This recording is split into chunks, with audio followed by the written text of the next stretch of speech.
일과 삶에 대한 진지한 대화. 강소팟에 오신 여러분 환영합니다. 안녕하세요, 강단입니다. 안녕하세요, 소신입니다. 여러분 잘 지내셨나요? 저는 잘 지냈습니다. 저희가 지난 주말에 뭘 했는지 이야기를 한번 해볼까요? 저희는 저번 주말에 세미은총의 동산에 다녀왔습니다. 제주에서는 좀 유명한 성 이시돌 목장이 있는 곳인데요. 저번에 강소팟에 출연해주신 애호당 이윤슬 사장님의 추천으로 세미은총의 동산을 가보게 됐습니다. 저희가 사실 그렇게 친구가 많은 사람은 아니잖아요. 사실 저희 둘이 노는 시간이 가장 많은데 드물게 정기적으로 갖고 있는 모임이 있습니다. 그 모임의 이름은 바로 산드레예요. 산들애가 아니라 산드레입니다.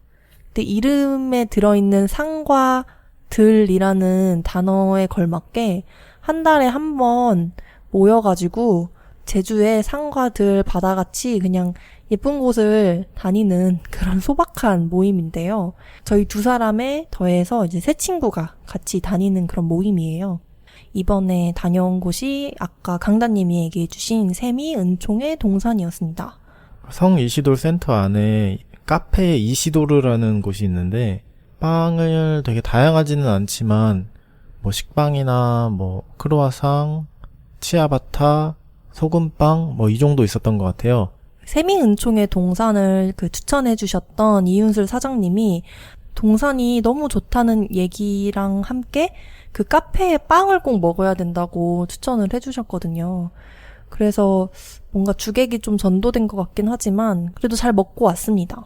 근데 본의 아니게 이번 모임이 산들의 회원 중 한 명을 또 떠나보내는 고별 모임이 되기도 했어요. 저희가 제주에 처음 왔던 한 3년 전부터 알고 지냈던 준엽이라는 친구가 있는데 그 친구가 새로운 일을 시작하게 되면서 부산으로 떠나게 됐다는 소식을 전해 들었거든요. 그 소식을 듣고 또 좀 아쉽기도 했습니다. 제주에 저희가 산지 그렇게 오래되지도 않았는데 제주를 떠나는 청년분들을 너무 많이 만난 것 같아서 저희 주변에 아는 사람이 그렇게 많은 것도 아닌데도 식당 문을 닫거나 하시던 사업을 접고 육지로 가시는 분들도 있지만 새로운 공부를 한다든지 제주로 이주를 오셨다가 좀 적응이 힘들어서 다시 돌아가신다든지 하는 케이스를 다 본 것 같아요.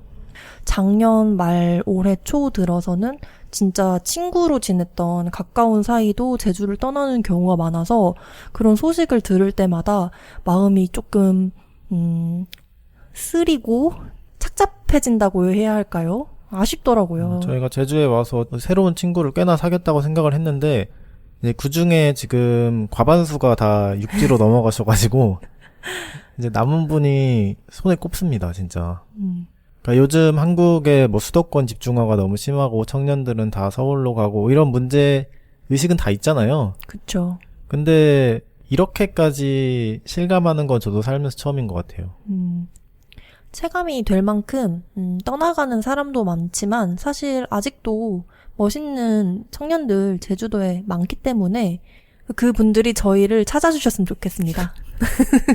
저희는 항상 누구와도 친구가 될 준비가 되어 있기 때문에 작은 배 사무실에 한 번씩 들러주세요.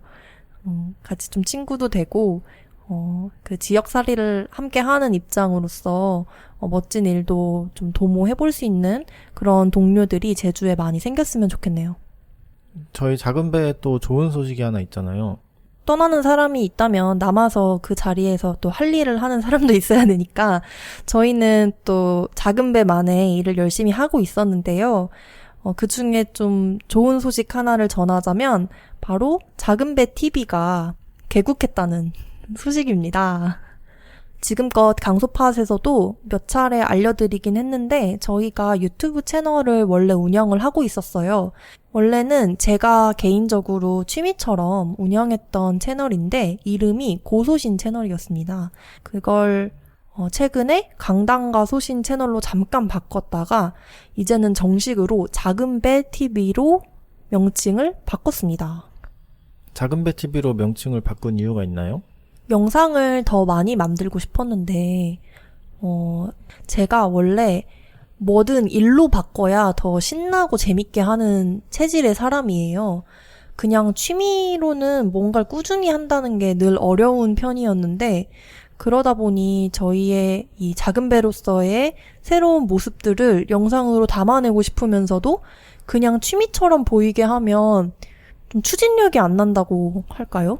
그래서 그냥 이참에 작은 배 TV로 이름을 바꿔버리자라는 생각이 들었습니다. 그러니까 좀 더 본격적으로 하고 싶은 것들이 많이 떠오르는 것 같았어요. 지금 무려 861명의 구독자가 작은 배 TV와 함께하고 있는데, 사실 이름을 몰래 싹 바꿨기 때문에 이분들 중에 대부분은 본인이 작은 배 TV의 구독자이신 걸 모를 것 같아요. 하지만 앞으로 영상을 꾸준히 올리다 보면 이거 내가 구독한 채널 아니네 하면서 이제 구독을 취소하시는 분들도 자연스럽게 생길 것 같고, 그러다 보면 어느새 저희의 새로운 출발, 작은 배로서의 모습을 응원해주시는 분들만 또 이 채널에 남게 되지 않을까라고 생각하고 있습니다. 제가 지난 영상 엄청 열심히 편집해서 올렸잖아요. 어떻게 보셨나요?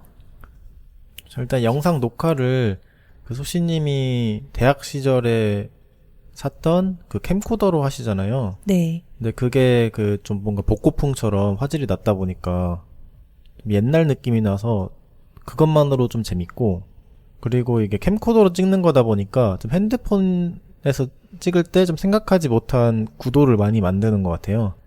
그래서 좀 더 자연스러운 것 같고.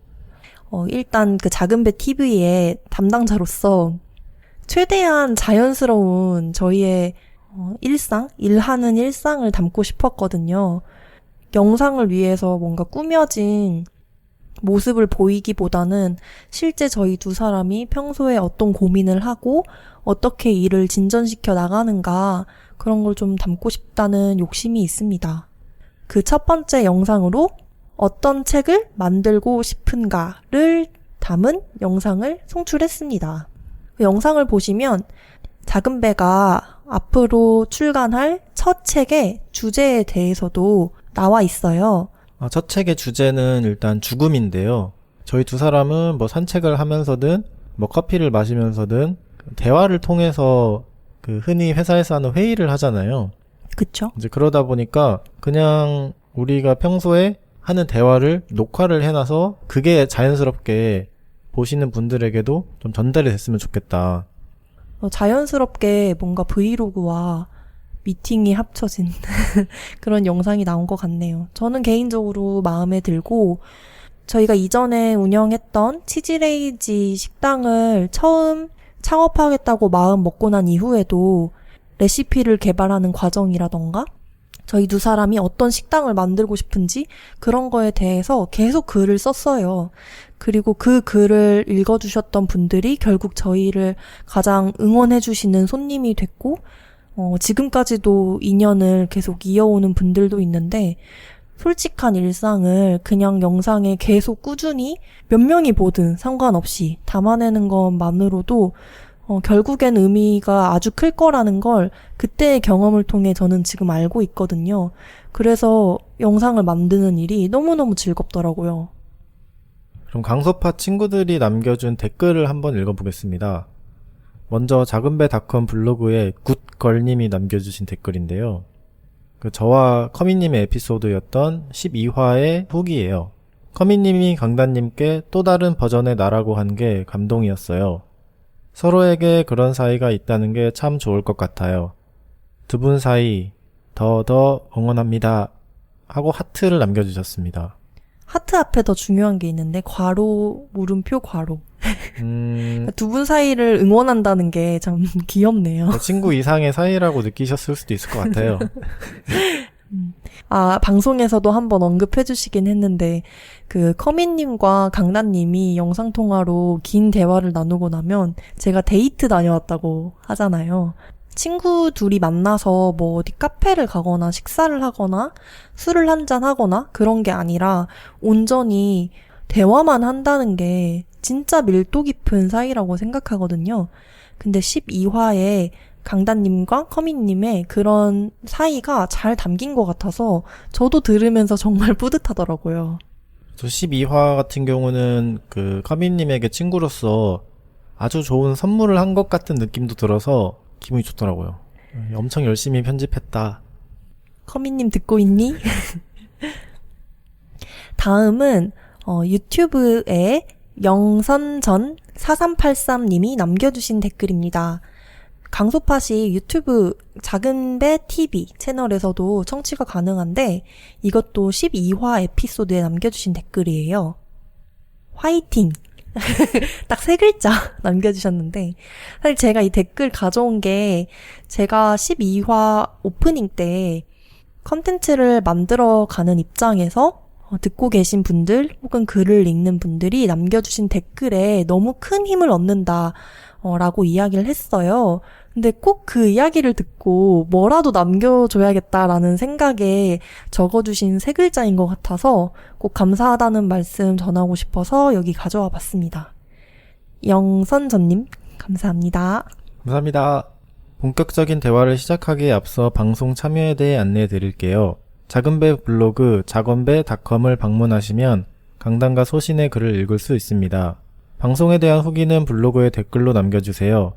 듣고 계신 플랫폼에 별점 평가, 리뷰 남겨주시면 저희에게 아주 큰 힘이 됩니다. 진짜입니다.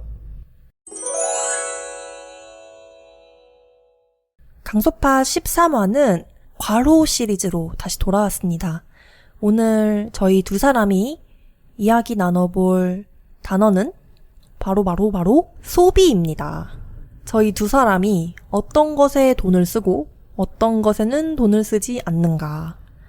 또 강단과 소신이 소비에 대해서 가진 기준은 무엇인가에 대해서 이야기를 나눠보고 싶어서 가져온 단어입니다. 소비가 없는 하루가 없잖아요, 사실. 소비를 하던 안 하던 뭔가 하루에 결정을 내려야 하는 순간이 너무 많기 때문에 조금만 생각해보니까 할 얘기가 많더라고요. 어떤 사람들은 나는 이런 거에 돈을 정말 많이 써. 이런 물건 참 좋더라 하고 추천하는 이야기를 참 많이 하고 또 극단적으로 저 반대편에서는 저는 돈을 잘 쓰지 않습니다. 미니멀리스트입니다. 또 그런 이야기도 많이 해요. 소비라는 건 많이 하는 입장에서도 할 말이 참 많고 하지 않는 입장에서도 할 말이 참 많은 것 같아요. 소비에 대한 철학은 누구나 조금씩은 갖고 있는 것이 아닌가라는 생각이 들더라고요. 맞아요. 초등학생도 있죠. 초등학생을 무시하는 건 아니지만 초등학생 무시 발언은 아닙니다. 처리하세요. 한때 그 주식 상황이 엄청 좋았을 때 모두가 또 주식 투자를 해야 된다. 투자하지 않으면 바보다. 막 이런 류의 컨텐츠가 정말 유행하다가 그런 흐름이 한풀 꺾이고 나서는 이런 게 또 유행을 하더라고요. 무일푼 챌린지. 그러니까 돈을 전혀 사용하지 않고 일주일을 지내는 거죠. 그 냉장고에 남은 식재료로만 밥을 해먹고 뭐 누구 만나서 그 사람이 사주는 밥 먹고 아니면 기프티콘을 쓴다거나 그러니까 다양한 방식으로 그 돈을 쓰지 않으면서 또 일상을 보내는 게 마치 힙하다고 해야 될까요? 그러니까 돈을 많이 쓰고 물건을 많이 소비하는 게 뭔가 플렉스라고 하면서 힙하던 시절이 있었다면 또 요즘에는 그렇지 않은 것 같다는 생각도 들어요. 많이 벌 수 없으면 이제 적게 쓰는 게 답인 거죠. 치즈레이지 식당 문을 닫고 저희의 고정적인 수입이 없어졌기 때문에 요즘 돈을 아끼려고 다방면으로 참 노력을 많이 하고 있거든요. 이번 에피소드는 이렇게 한번 꾸려보려고 합니다. 강단과 소신, 저희 두 사람이 어떤 것에 돈을 잘 쓰지 않는지 각각 3가지씩 준비해왔어요. 그리고 또 어떤 것에 돈을 남들보다 좀 더 많이 쓰는 것 같은지 또 3가지를 각각 준비해왔습니다. 그것들에 대해서 하나하나 이야기를 나눠보다 보면 요즘 저희가 소비에 대해 어떤 생각을 하고 있는지 자연스럽게 좀 공유할 수 있을 것 같더라고요. 좋습니다. 첫 번째로 저희 두 사람이 소비하지 않는 것에 대해 한번 이야기해 보려고 해요. 그러니까 돈을 쓰지 않는 것이 뭐냐고 하면은 사실 수만 가지에 쓰지 않는 거잖아요. 그쵸? 뭐 예를 들어서 저는 샤넬에 돈을 쓰지 않습니다. 뭐 이렇게 이야기할 수도 있는 거잖아요. 그래서 어렵더라고요. 3가지만 꼽기가. 근데 이렇게 생각해보면 좀 쉬울 것 같긴 했어요. 내가 원래 많이 썼는데 지금은 안 쓰는 것? 좀 이렇게 생각을 해보니까 세 가지를 고를 수가 있겠더라고요. 저는 첫 번째로는 옷, 신발, 모자 이걸 그냥 한 분류로 했습니다. 의류로 해서 네. 옷, 신발, 모자의 소비를 꽤나 했던 기간이 있었죠. 사실 그때는 이제 제 돈이 아니라 부모님 돈으로 이렇게 파렴치하게 언제쯤인가요, 그게? 고등학생 때가 주로였던 것 같고, 고등학생에서 이제 대학생 되고 나서도 조금 그랬던 것 같기는 해요. 뭐, 예를 들어서 지나가다가 뭐 패딩 예쁜 거 보면은 사고 싶고, 그리고 모자가 제가 굉장히 많았거든요. 뉴에라도 사고, 그냥 볼캡도 사고, 비니도 막 색깔별로 사고, 근데 지금은 전혀 그러질 않아요. 사실 제가 강다님이랑 이제 살림을 합친다고 할까요? 그러니까 짐을 한 집에 합칠 때 조금 놀랐던 게, 이 옷은 얼마나 된 거야? 몇 년 입은 거야? 막 이러면 거의 한 5년은 기본이고, 가끔은 고등학교 때 샀다는 옷도 지금까지 사실 입고 있잖아요. 네. 한 10년 넘은 옷이, 제 옷은 진짜 대부분인 것 같고, 아버지가 돌아가시면서 많이 물려받았는데, 그 옷이 반 정도 되는 것 같고, 아니면은 제가 고등학생 시절에 샀던 옷이 반 정도 되는 것 같아요. 고등학생 시절에 또 제가 의류를 살 때 퀄리티를 중요하게 생각했거든요. 네. 막 함부로 빨아도 목이 늘어나지 않고, 또 따뜻하고, 그리고 제가 대학교를 워낙 추운 곳에서 나왔기 때문에, 좀 그런 안에 좀 이렇게 보슬보슬 이렇게 기능성도 좋고 그런 것들을 제가 보면은 좀 눈이 돌아갔었어요 그때는. 보통 뭐 유니클로 이런 데서 사면은 요즘에 또 3, 4만 원 하지 않을까요? 근데 저는 그 시절에는 뭐 예를 들어서 15만 원을 해도 이거 사면은 좋겠다. 그러니까 이 짱짱한 옷을 입는 게 좋은 거죠 그냥. 그래서 그 시절에 샀던 옷들은 지금도 입고 다니잖아요. 소신님도 제 옷 입고 다니잖아요. 네. 그게 이제 그 시절에 뭐 15만 원, 20만 원 주고 샀던 옷인 거죠. 근데 지금 10년 넘게 입고 있으니까 뽕을 뽑은 거 아닌가요? 그때는 좋은 옷에 그냥 눈이 돌아갔던 거라면 본의 아니게 그 옷을 아주 오랫동안 입으면서 지금은 더 이상 의류에 소비를 하지 않게 된 거네요. 네. 그 시절 제가 좀 어처구니 없이 소비를 한 것도 있어요. 사고 싶다는 마음은 있었던 것 같아요, 항상. 아무래도 유학생 커뮤니티에 보면은 좀 부자 친구들이 많았거든요. 네, 그 친구들도 막 옷을 막 좋은 걸 입고 다니고 그러다 보니까 뭔가 나도 그렇게 살아야 될 것 같고 조금 부럽기도 하고 그리고 중국인 유학생 애들 그런 애들 보면은 막 화려했거든요. 근데 그런 애들 보면은 뭐 살짝 부러움이 있었던 것 같아요. 근데 지금은 전혀 그렇지 않죠. 근데 이런 소비, 특히 의류에 있어서의 소비는 그런 시행착오를 꼭 겪게 되는 것 같아요. 어렸을 때는 이런 옷 저런 옷 제 취향을 모르고 많이 샀던 것 같아요. 이제 제주에 살다가 처음 서울에 올라갔을 때 고속터미널역 지하에 있는 그 쇼핑센터가 있어요. 거기나 아니면 그 강남역 지하철 역사 안에 있는 그런 쇼핑센터 그런 데에서 이제 눈이 돌아가는 거예요. 왜냐면 제주도엔 그런 데가 없거든요. 제주도는 백화점조차 없기 때문에 어느 한 공간에 이렇게 막 예쁘고 저렴한 옷들이 막 모여있는 그런 곳에 가본 게 처음이어서 저는 20살 때 정말 쓸데없는 옷을 참 많이 산 것 같아요. 근데 이사를 하다 보면 옷장을 한 번씩 꼭 정리를 하게 되고 안 입는 옷을 버리게 되잖아요. 근데 그때 이제 매번 깨닫는 거죠. 와, 내가 이 옷을 사서 한 번도 안 입었네? 그런 시행착오를 겪으면서 내가 어떤 옷은 사면 오래 입는지, 어떤 옷은 봤을 땐 예쁜데 결국 내가 안 입게 될 것인지 그런 취향도 좀 알게 되고 어떤 옷을 내가 오래오래 갈고 닦으면서 입게 되는지 그러니까 그런 의류에 대한 지식도 쌓게 되는 것 같아요. 초등학생 때는 리바이스가 유행할 때는 청바지 포켓 쪽에 뭔가 갈매기 모양으로 리바이스는 패턴 같은 네, 게 패턴이 있죠, 맞아. 청바지에 리바이스만의 패턴이 있고 그리고 또 게스가 유행할 때는 또 게스만의 패턴이 있고 그랬잖아요. 그래서 전 초등학생 때 그게 기억나요. 얘들이 리바이스 청바지를 안 입으면 좀 놀렸어요. 근데 그런 경험이 있다 보니까 그 시절에는 리바이스 유행할 땐 리바이스, 게스 유행할 때는 게스, 노스페이스 유행할 땐 노스페이스 뭔가 이렇게 딱 따라가야 당연하다고 생각하고 그게 쿨했던 거고 그래서 집착했던 것 같은데 지금은 사실 내가 바지를 리바이스를 입나 뭐 나이키를 입나 뭐 유니클로를 입나 H&M을 입나 뭐 아무도 신경을 안 쓰잖아요. 그러니까 거기서부터 좀 자유로워진 것 같아요. 내가 이제 옷을 너무나 자유롭게 입고 다닐 수 있기 때문에 그냥 눈에 보이는 거 빨리 입고 돌아다니는 게 시간도 아끼고 돈도 아끼고 모든 방면에서 더 좋고 편리한 거죠. 강다님의 이야기를 듣다 보니 유학 시절에 돈 많은 유학생 친구들을 보면서 혹은 그 리바이스를 입었는지 게스를 입었는지 그런 친구들 이야기도 그렇고 주변 환경도 내 소비 방식에 정말 영향을 많이 주는 것 같네요. 그럴 것 같아요.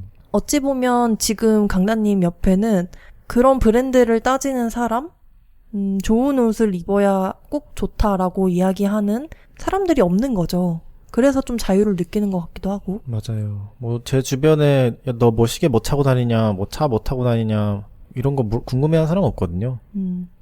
근데 만약 저는 제가 어떤 가방을 들고 다니는지 어떤 신발을 신는지로 저의 무언가를 판단하려는 사람들이 조금이라도 있다면 좀 흔들릴 것 같거든요. 그러니까 그만큼 주변 환경이 사람에게 영향을 많이 주는 거죠.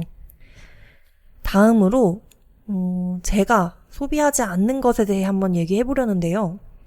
그 방금 강단님이 의류에 쓰지 않는다고 하셨잖아요. 소비를 하지 않는다 하셨는데 그거랑 좀 맥이 닿아 있는 것 같아요.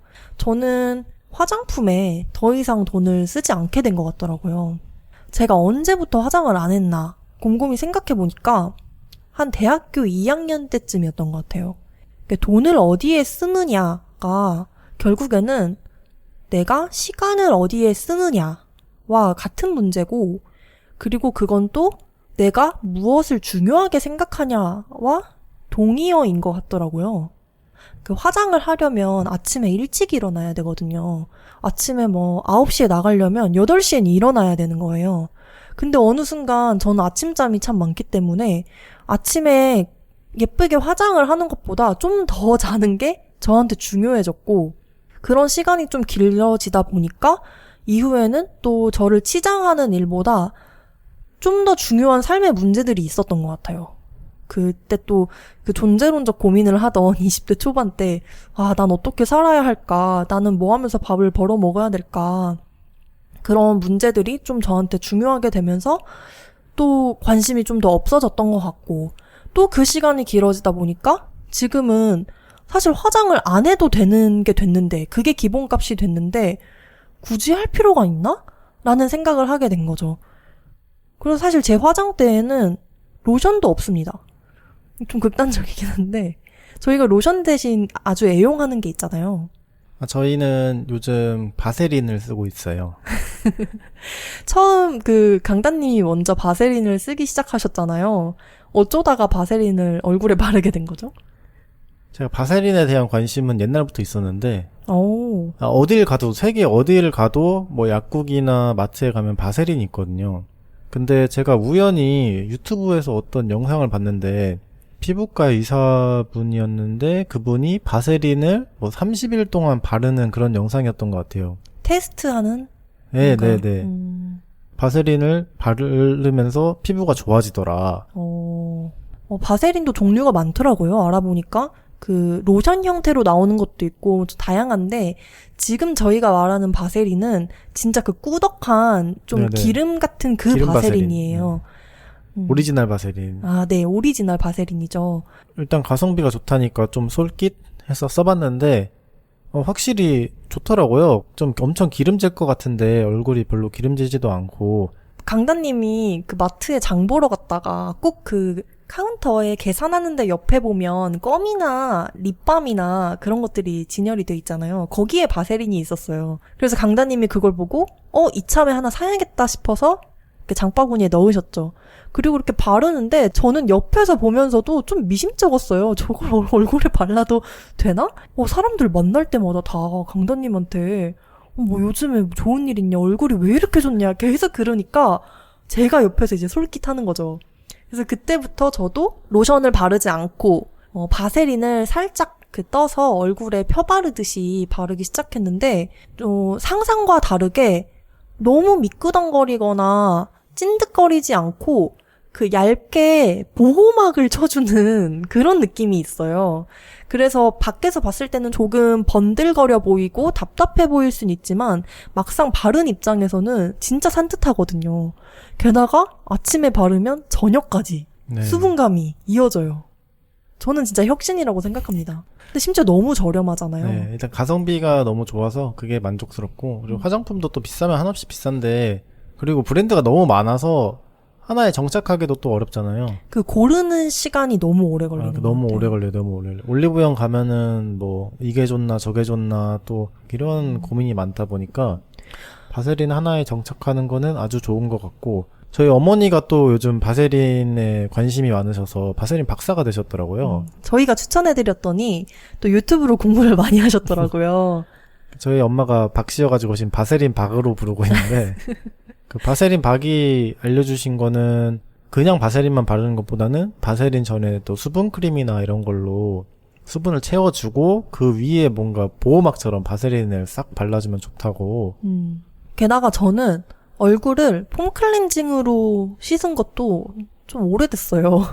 누군가는 얼굴 너무 대충 씻는 거 아니야? 라고 할 수 있지만 어느 날 이런 생각이 드는 거예요. 밤에 세수를 하는데 아니 나는 화장도 안 해. 뭐 선크림도 솔직히 안 바르잖아요, 제가. 선크림도 안 발라. 밤에 굳이 이 건조하게끔 폼 클렌징으로 얼굴을 박박 씻는 게 오히려 나쁘지 않을까? 이런 생각이 드는 거예요. 그래서 그때부터 그냥 따뜻한 물로 얼굴을 꼼꼼하게 씻기 시작했어요. 근데 그게 또 좀 오래되니까 전혀 문제가 없더라고요. 제 얼굴에 아무 문제가 없더라고요. 오히려 폼 클렌징으로 씻었을 때 그 건조했던 느낌이 전혀 없어서 지금은 훨씬 더 만족스러워요.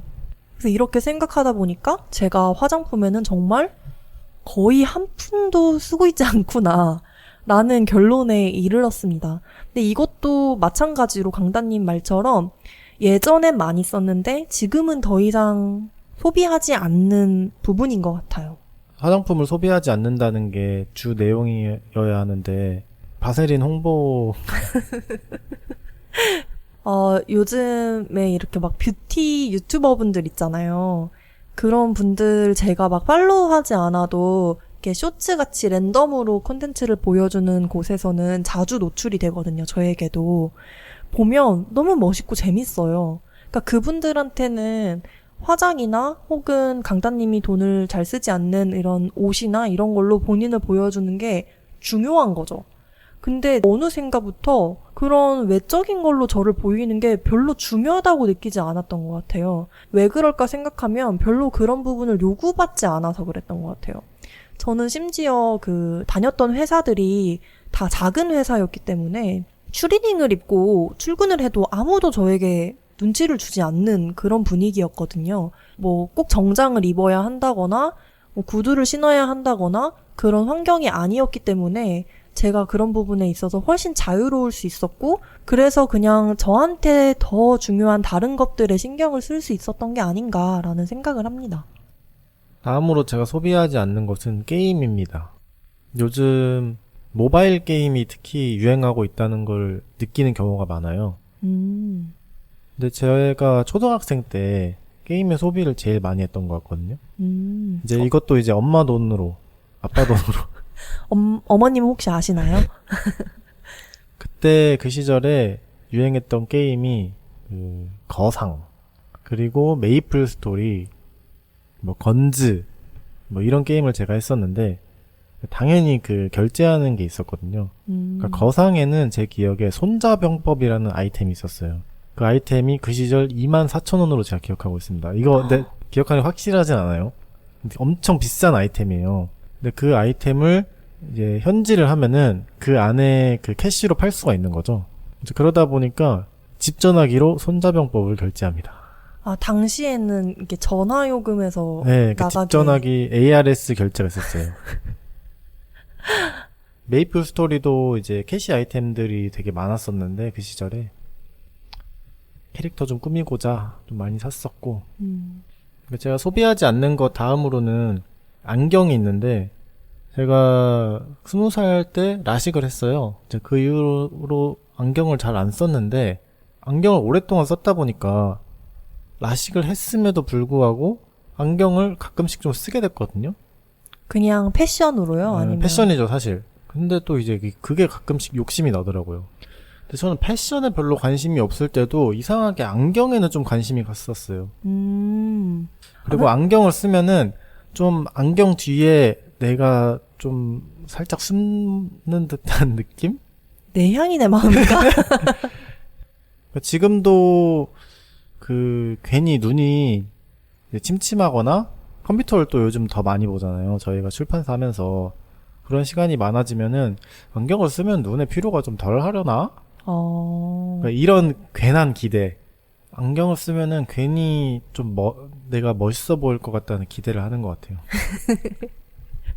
그다음 또 제가 돈을 쓰지 않는, 소비하지 않는 것을 가지고 왔는데, 그건 바로 디저트입니다. 요즘 대한민국이 거의 디저트의 나라라고 해도 과언이 아니지 않을까요? 예전에는 커피만 파는 카페가 정말 많았던 것 같은데, 요즘에는, 그곳이 어떤 커피를 하느냐보다 어떤 디저트를 판매하느냐가 조금 더 강조될 정도로 사실 디저트를 소비하시는 분들이 정말 정말 많은 것 같아요. 근데 저는 디저트에 제가 내켜서 돈을 쓴 경우가 별로 없는 것 같더라고요. 또 어찌 보면 디저트가 저는 기분을 전환하는 또 방법으로 많이들 소비하시는 것 같아요. 당 떨어진다. 단 것 좀 먹자. 이런 얘기도 많이 하고, 우울한 일 있으면 단 거 먹자. 이런 얘기도 사실 심심치 않게 하시잖아요. 제가 생각해봤더니 저는 우울하다고 단 걸 먹고 싶은 적은 없었던 것 같아요. 그러니까 디저트를 먹는 게 저한테 별로 기분 전환을 하는 요소가 아니라서 그 시간에 그냥 저는 잠을 좀 자거나 아니면 내가 스트레스 받고 있거나 우울해하는 어떤 요소에 대해 허심탄회한 대화를 나누거나 그게 좀 더 저한테는 기분 전환 요소가 되는 것 같더라고요. 그래서 또 좀 디저트를 안 먹는 것 같기도 해요. 제가 다음으로 소비하지 않는 건 운동인데요.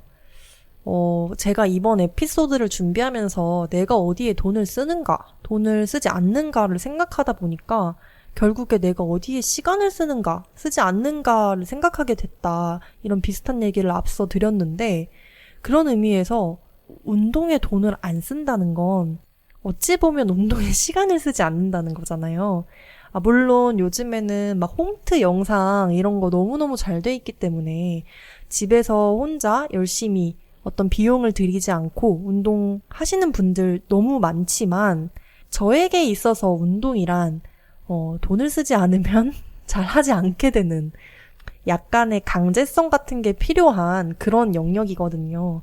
그래서 제가 요즘 운동에 있어서 어떤 소비를 하고 있지 생각해 보니까 딱 한 달에 10,000원을 쓰고 있었습니다. 그게 뭐죠? 바로 몸펴기 생활운동이라는 건데요. 이전에 강소팟에도 출연한 적이 있는 부부시죠. 비 오는 날의 숲 그리고 느리게 가게 사장님 두 분이 저희에게 소개시켜 준 거예요.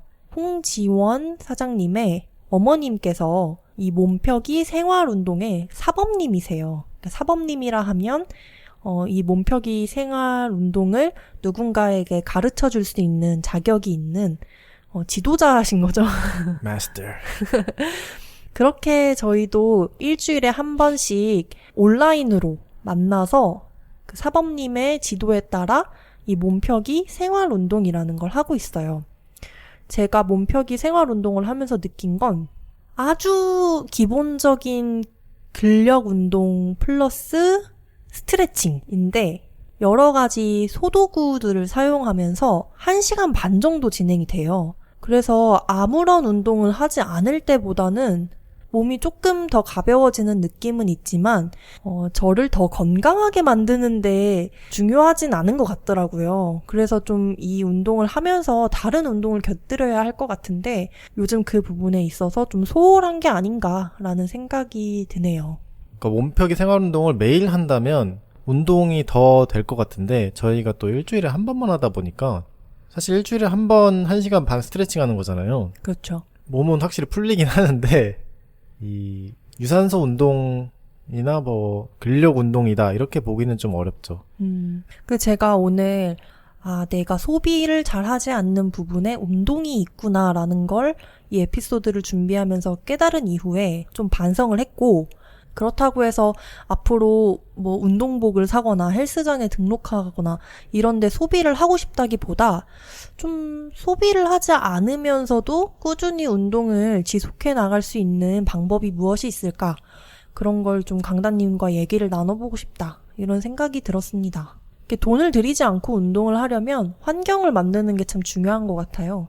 그리고 좀 운동을 같이 할 만한 동지가 있어야 될 것 같은데 사실 저한테는 그게 강다님이잖아요. 네. 그래서 앞으로 잘 부탁드린다는 얘기를 좀 하고 싶네요. 그러면 이제 다음으로는 저희가 소비하는 세 가지에 대해서 한번 이야기해 볼까요? 이번엔 제가 먼저 얘기해 볼까요? 네, 먼저 해주세요.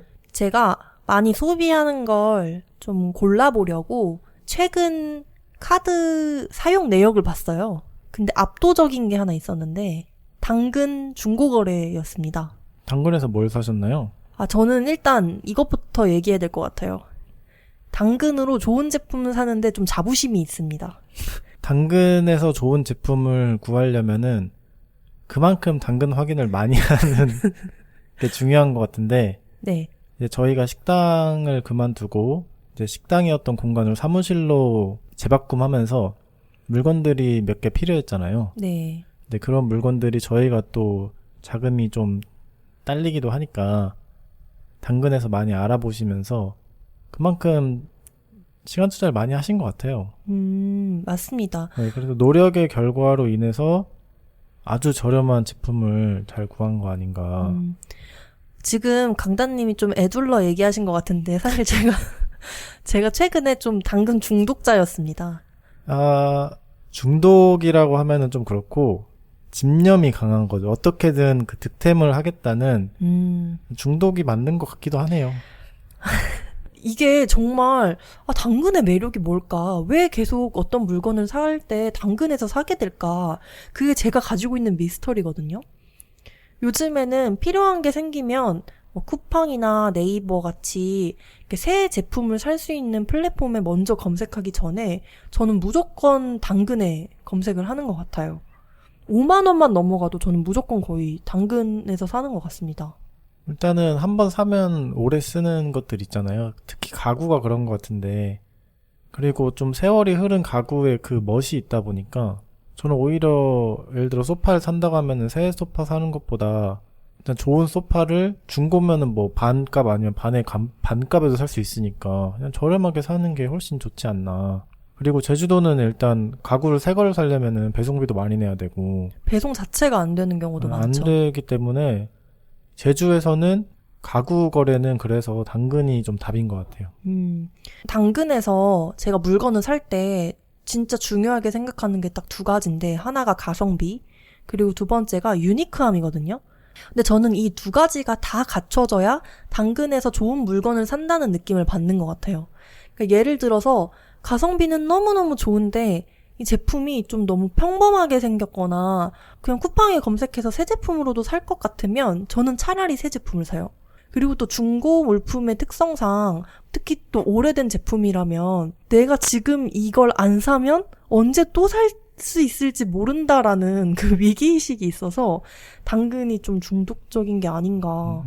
근데 요즘에는 좀 당근에 들어가는 그 앱에 방문하는 수 자체를 줄이려고 노력하고 있어요.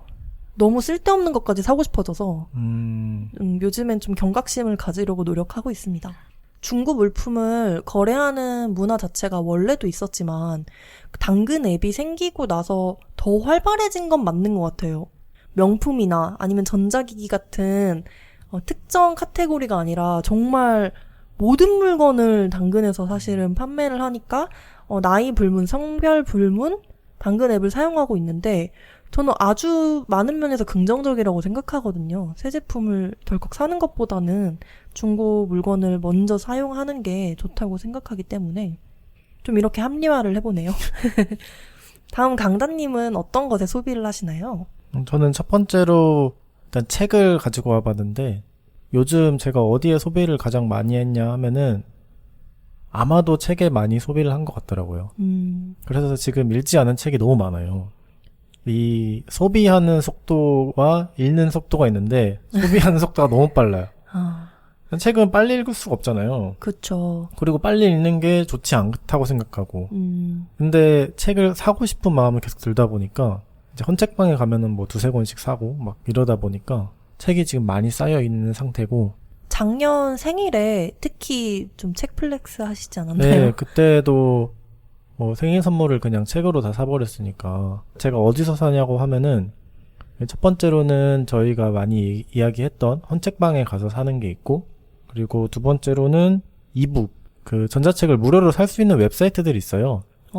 네, 한글로는 잘 모르겠는데 영문으로는 그런 프로젝트가 있거든요. 뭐 저작권이 이제 없고 뭐 풀린 클래식들 있잖아요. 네. 플라톤의 책이다 하면은 이제 그런 책들은 저작권 없이 이북으로 만들어서 이제 무료로 배포하는 그런 데들이 있는데, 그런 것들을 알기 전에는 이북을 아마존에서 많이 샀던 것 같고, 그걸 알고 나서부터는 무료 사이트를 이용하려고 하는 것 같아요. 그리고 세 번째로는 쿠팡인데, 제가 영어책 위주로 사다 보니까 쿠팡 직구가 가격이 제일 좋더라고요. 뭐 예스24, 교보문고 이런 데보다 훨씬 좋아가지고, 사실 환율 이렇게 바꿔보니까 어떨 때는 쿠팡에서 사는 게 미국에서 사는 것보다 싼 경우도 있고, 환율이 뭔가 즉각 반영이 안 되는 걸 수도 있는데, 근데 뭐 물 건너 오는데 그 배송비가 어마어마한데 사실 쿠팡에서 로켓 직구는 그 와우면은 무료고, 와우가 아니어도 제가 알기로는 뭐 15,900원인가 이상이면은 무료거든요. 기준이 엄청 낮네요. 네네, 18,900원인가? 아무튼 그래요. 엄청 그래서 좋은 딜이죠. 저같이 영문책을 구매하는 사람한테는. 다른 얘기긴 한데 쿠팡도 제주도에서 진짜 필수품이잖아요. 제주는 로켓 배송도 하루 만에 오는 게 아니라 플러스 1로 나와가지고 이틀 걸리잖아요. 네, 기본이 이틀이고 운 좋으면 하루 만에 오죠. 네네. 육지에서는 이틀 걸리면은 이제 느리네? 쿠팡 왜 쓰냐 그럴 거면? 그렇게 할 수 있는데 제주에서 이틀 배송은 진짜 빠른 거고 시간을 딱 지켜주잖아요. 그리고 쿠팡 기사님들이 너무 친절해요. 맞아요. 이틀이라는 걸 약속해준다는 게 감사한 그 거죠. 신뢰가 진짜 네. 대단해. 다른 택배사를 쓰면 언제 올지를 좀 정정긍긍해야 하는 게 좀 제주도민의 숙명인데, 그 책 한 권을 사도 이틀을 보장해준다는 게 참 감사한 일이죠. 그리고 환불도 제주까지 배송을 해줘도 그냥 묻지도 따지지도 않고 해준다는 게. 근데 요즘에는 강단님이 좀 압도적으로 헌책을 많이 사시는 것 같아요. 지금은 이제 많이 쌓아놓은 상태여가지고 새 책을 사기는 이제 조금 돈이 없기도 하고 좀 아깝죠. 사실 지금 읽을 책도 많은데 뭐다로 새 걸 또 사냐. 내가 무슨 도서관 지으려는 것도 아니고.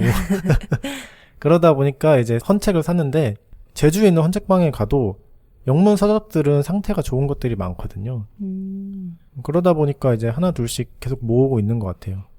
요즘 같은 세상에는 돈을 쓰지 않으면서 시간을 때울 수 있는 곳이 정말 없잖아요. 카페를 가도 뭔가를 주문해야 하고, 어디 관광지를 가도 표를 끊어야 하고, 사실 다 그런 식인데, 서점이나 도서관, 특히 헌책방 이런 데는 입장료가 없잖아요. 양심에 따라 거기서 이제 책을 구입해서 나오는 건데, 서점 같은 경우는 요즘 책값이 비싸기 때문에 돈을 안 들이고 시간을 때운다고 하기에는 조금 어려운데, 헌책방은 시간도 즐겁게 보낼 수 있으면서 돈을 조금만 써도 책을 많이 살 수 있으니까 너무 좋은 장소인 거죠. 가성비가 좋으면은 제가 눈이 좀 너무 좋아하거든요. 가성비를 좋아해요. 뭐 누구나 그렇겠지만, 근데 책은 가성비가 좋잖아요. 새 책이라고 해도 18,000원? 좀 비싼 책이면은 뭐 두꺼운 책이면 2만원 넘게 주고 사도 그 안에 들어있는 내용이 좋다고 생각하면은 정말 좋은 투자잖아요. 그쵸. 그냥 몇십만원짜리 수업을 한 책을 읽고 얻을 수만 있으면, 뭐 그런 실용적인 지식이 아니라 나에게 필요한 뭐 스토리가 될 수도 있겠죠. 그런 거를 그냥 책값 하나로 얻을 수 있다는 게 일단은 가성비가 아주 좋은 엔터테인먼트, 그러니까 시간을 아주 가성비 좋게 보낼 수 있는 게 책인데, 헌책은 새 책의 가격이 뭐 한 4분의 1, 뭐 5분의 1이잖아요. 2,000원에서 4,000원이니까 운 좋으면 1,000원에도 살 수 있어요.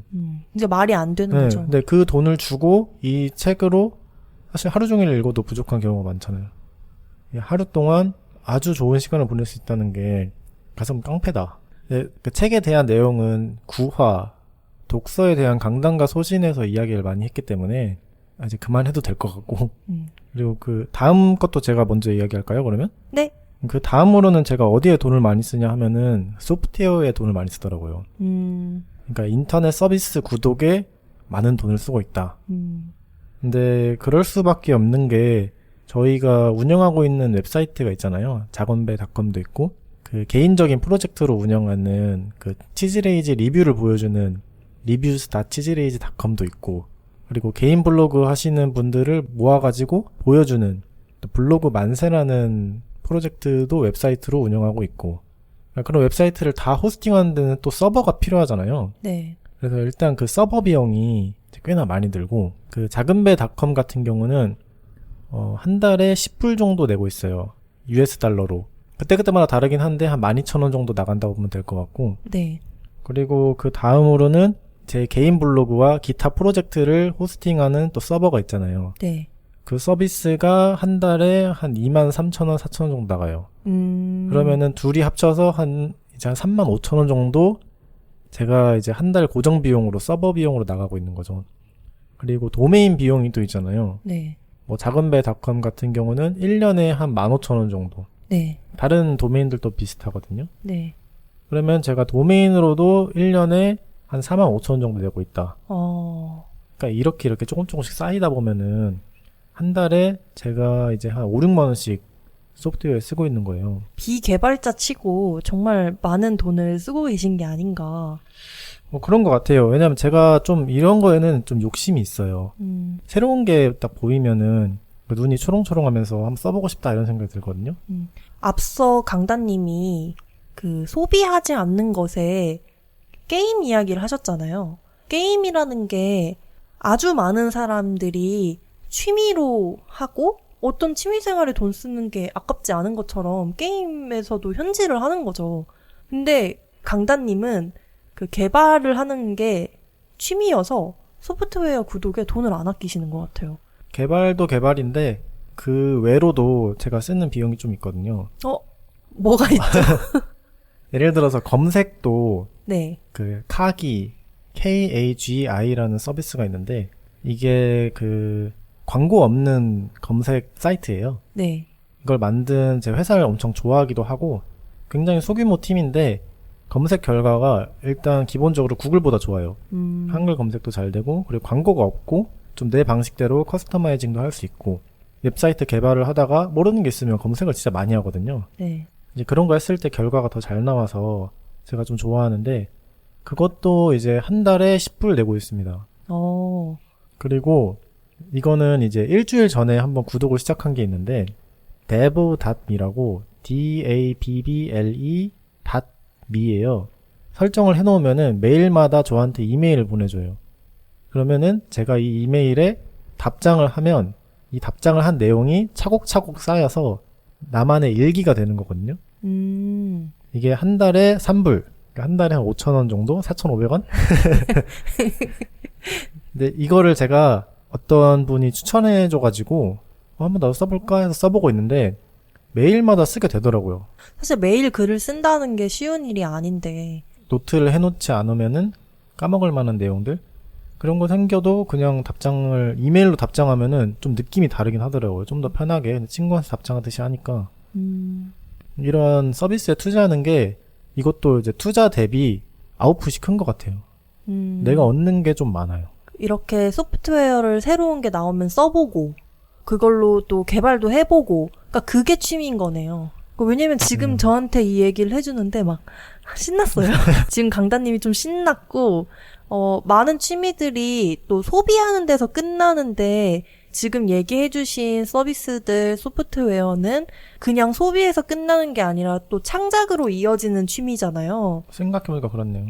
강다님에게 잘 어울리는 취미생활이면서 또 거기에 잘 돈을 쓰고 계신 게 아닌가. 그리고 최근에 제가 또 구독한 게 있는데 모르는 돈이 여기서 많이 생각하고 있었네.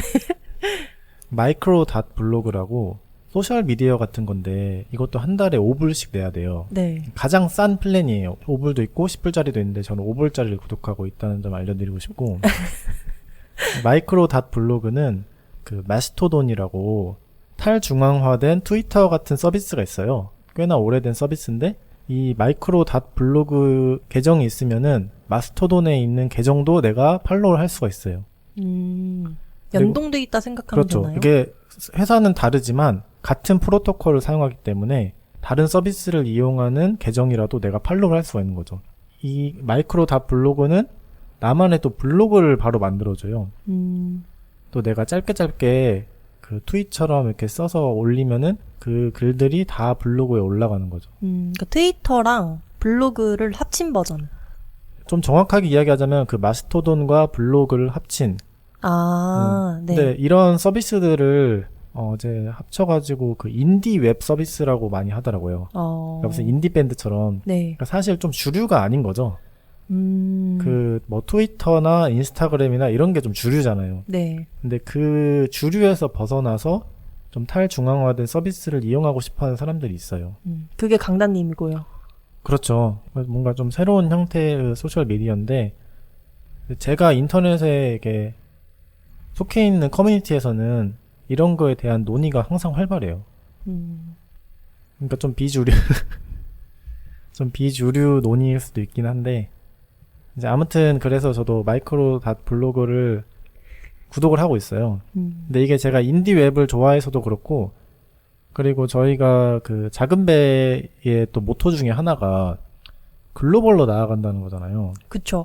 그리고 제가 작은 배 컨텐츠의 그 번역을 다 맡고 있기 때문에 근데 우리가 다 번역을 하는 건 좋은데 우리가 책을 낼 때 아무도 기다리고 있지 않으면은 조금 허무할 수도 있잖아요. 영어로 된 책을 냈을 때. 그러니까 저희가 이 강소팟도 뭐 영어로 하고 있는 것도 아니고 말은 글로벌인데 책만 영어로 띡 낸다고 글로벌은 되는 건 아니니까. 네. 그러니까 저는 이걸 뭔가 그 마케팅이라고 본다기보다는 제가 좋아하는 커뮤니티, 뭐 인디 웹 커뮤니티든 아니면 블로거 커뮤니티든 이런 데 좀 속해서 내가 어떤 컨텐츠를 만들고 있는지 영어로도 꾸준히 업데이트를 해주면은 저를 좋게 보시는 분들이 조금씩이라도 늘어나면 진짜 좋잖아요. 맞아요. 나중에 우리가 책을 냈을 때 한 명이라도 이제 영어 책을 누군가 구매해준다면은 그럼 글로벌을 할 수 있잖아요. 맞아요. 강단님이 그러셨잖아요. 영어 책을 냈을 때 단 한 명도 주목하고 있지 않았던 거랑 한 명이라도 주목하고 있는 거는 진짜 천지차이인 것 같다고. 맞아요. 공감했습니다. 그러니까 저도 그 제 개인 블로그에 영어로 글을 꾸준히 쓰고 있는데 최근에는 이제 어떤 다른 그 중국에 계신 분인데 이분이 자기 개인 블로그에다가 내가 제일 좋아하는 블로그 리스트에 저를 넣어줬더라고요. 감동이다. 이런 게 감동인 거예요. 강민석닷컴을 넣어줬나요? 네네네. 사실상 강단님이 이제 작은 배 공식 외교관인 거죠. 그렇죠. 근데 이제 그 중국 대사이기도 하고 미국 대사기도 하고. 네, 글로벌 대사이기 네, 그러니까 때문에. 몸은 한국에 있지만 사실상 외교관입니다. 네. 그래서 항상 저희가 또 꿈은 크게 먹으려고 하잖아요. 나중에는 컨텐츠도 왼손에는 한국어, 오른손에는 영어를 들고 전 세계를 누비는 거죠. 어우, 상상만 해도 좋네요. 네. 다음은 제가 소비하는 것인데요. 바로 고양이 사료와 모래입니다. 가끔은 저희 생활비에 한 3분의 1이 고양이 사료와 모래값으로 나가기도 해요. 왜냐면 뭐 사료나 모래를 매일매일 조금씩 사는 게 아니라 한 번에 왕창 사잖아요. 맞아요. 그래서 목돈이 팡 하고 나가거든요. 저희가 사료를 좀 고급으로 먹이지 않나요? 아, 맞습니다. 만약에 그 고양이 집사이신 분이 있다면 참 이해하실 텐데 그 모래랑 사료가 고양이들한테는 좀 민감한 부분에 속해 있어서 그냥 맘대로 씩씩 바꾸기가 좀 어렵거든요. A라는 모래를 쓰다가 갑자기 B로 막 바꾸면 변비에 걸린다거나 화장실에 막 안 가려고 하기도 하고 또 사료도 사람마다 입맛이 다른 것처럼 고양이들마다 딱 기호성이 달라서 그렇게 막 샥샥 바꿀 수가 없어요. 근데 제가 또 조금 현명하지 못했던 게 처음부터 첫째 쫑까한테 너무 좋은 사료를 준 거예요. 로얄 캐닌이라고 고양이들 사료 중에서는 그래도 고가에 속하는데 처음부터 그냥 그걸 줬어요. 그래서 좀 다른 사료를 좀 주기 어렵게 된 그런 상황인데다가 쫑까가 올해 이제 만으로 11살이잖아요. 그래서 노묘라서 한 4년 전부터 변비에 시달리고 있어요. 쫑까의 변비를 낫게 해주려고 강다님은 아시겠지만 정말 별의별 짓을 다 했습니다. 막 장 마사지도 해주고 저도 좀 해줬었죠, 네. 장마사지. 그리고 막 엉덩이를 이렇게 자극해주면 면봉으로 이렇게 자극해주면 좋다고 해서 애기들도 응아하고 싶게 만들어줄 때 해준다는 것처럼 막 그것도 해주고 뭐 밥에 올리브 오일 같은 걸 섞어주면 좋다고 해서 막 그것도 해주고 막 별의별 짓을 다 했는데 결국에는 너무너무 효과적인 방법 하나를 찾았어요. 그게 사료였거든요. 로얄 캐닌에서 캣 가스트로 인테스티널 화이버 리스폰스라는 제품이 나와요. 근데 이 제품이 진짜 직방이에요. 변비 고양이한테는 너무너무 직방인데 비쌉니다. 그리고 그 펫프렌즈라는 어플이 있잖아요. 반려동물 용품계의 쿠팡이라고 불리는 그런 서비스인데 그런 데는 잘 없어요. 그리고 쿠팡 로켓 배송 같은 곳도 없고 오프라인에서 사려고 해도 무조건 동물병원에 가야 있습니다. 그래서 또 할인을 잘 안 하기 때문에 비싸요. 일반 사료의 2배 적어도 1.5배는 하는 것 같아요. 2배 정도 했던 것 같아요. 네. 그래서 쫑까는 로얄 캐닌 그 성묘용 그냥 일반 사료랑 이 저희가 변비 사료라고 부르는데 변비 사료를 좀 섞어서 줘야 돼가지고 좀 그 얘기를 해도 되나요? 그 변비 사료를 먹고 나면은 그 쫑까의 응아가 세상에 나온 순간 온 집안의 냄새가 나니까. 네. 근데 이게 변비 사료를 먹으면은 응아 냄새가 한 2배는 되는 것 같아요. 가격만큼 응아 냄새가 올라간다. 네, 너무너무 좋습니다. 네. 근데 게다가 지금 약 1년 3, 4개월 전쯤에 저희 둘째 고양이가 또 생겼어요. 반반이라고. 그래서 고양이가 2마리가 되면서 사료값은 사실 좀 고만고만한 것 같아요. 왜냐면 반반이가 워낙 밥을 많이 먹지 않고 작은 고양이이기 때문에 사료는 괜찮은데 모래값이 정말 많이 들더라고요. 그 화장실이 일단 2배가 돼서 막 가끔 그런 얘기 하잖아요. 집사들은 일 열심히 해야 된다. 사료값이랑 모래값 벌어야 되니까 막 그런 얘기 하는데 저희에겐 그게 진짜 농담이 아니라 현실입니다. 저희가 지금 또 이렇게 소득이 준 상황에서는 그 사료값과 모래값이라도 벌기 위해 열심히 일하자. 쫑까랑 반반이가 좀 알바를 뛰어야 될 것 같아요. 이 정도면. 그리고 마지막으로 제가 소비하는 것으로 준비한 건 바로 식재료인데요. 제가 이렇게 보니까 강단님도 그 마지막 소비하는 걸로 식재료, 커피, 전통주 이렇게 뽑아오셨더라고요. 네, 그러니까 먹는 거에 쓴다는 건데 사실 이거 좀 너무 뻔한 것 같아가지고 안 넣으려고 했는데 좀 빼놓기에는 또 제 삶의 큰 소비이긴 하더라고요. 이게 저는 식재료인 것에 좀 방점을 찍어야 되는 것 같아요. 저희가 작년에 12월 말에 치즈레이지 식당 문을 닫기 전까지만 해도 외식을 정말 많이 했어요. 왜냐면 음식을 할 뭔가 기운도 없고 하고 싶지도 않고 왜냐면 맨날 손님들한테 대접을 하다 보니까 쉽게 외식을 하게 되더라고요. 근데 외식이라고 하면 보통은 뭐 일주일에 한 번, 2번 먹고 싶었던 거를 먹으러 가는 특별한 시간 이런 거여야 되는데 그때 당시에 저희에게 외식은 그냥 한 옵션 3개를 돌려가면서 쓰는 아주 평범한 끼니였어요. 식당을 그만두면서 저희 2사람이 제일 먼저 다짐한 게 외식을 무조건 줄이자. 외식은 돈도 많이 들지만 정말 저희 건강에 좋지 않은 것 같더라고요. 그래서 요즘에 그 외식을 정말 많이 안 하고 있고 대신에 식재료에는 돈을 아끼지 말자라고 생각하고 있습니다. 음식을 직접 해 먹으면은 밖에서 외식하는 거에 비해서 제가 봤을 때 한 비용이 한 20% 정도 드는 것 같아요. 그죠? 아, 그러니까 5분의 1이 든다는 거죠. 네네. 아, 네, 공감합니다. 20%라는 게 막 아껴서 식재료를 샀을 때 그 정도로 줄어드는 게 아니라 아끼지 않고 식재료를 사도 밖에 나가서 그냥 평범한 음식을 먹을 때보다 돈이 훨씬 안 드니까 원래 그런 얘기 하잖아요. 소비는 한 번 늘면 줄이기가 진짜 어렵다고. 다른 뭔가 자잘자잘한 소비들을 조금씩 줄이는 것보다 그냥 외식은 하지 말자라고 하면 정말 압도적으로 소비량이 주는 것 같아요. 맞아요. 저희가 지난달에 비해서 이번 달에 전체적인 저희 두 사람이 쓴 돈의 지출 금액이 거의 절반은 준 것 같아요. 그러니까 저희가 또 이제 식당을 해본 경험이 있는 요리사기 때문에 또 금방금방 해버리잖아요.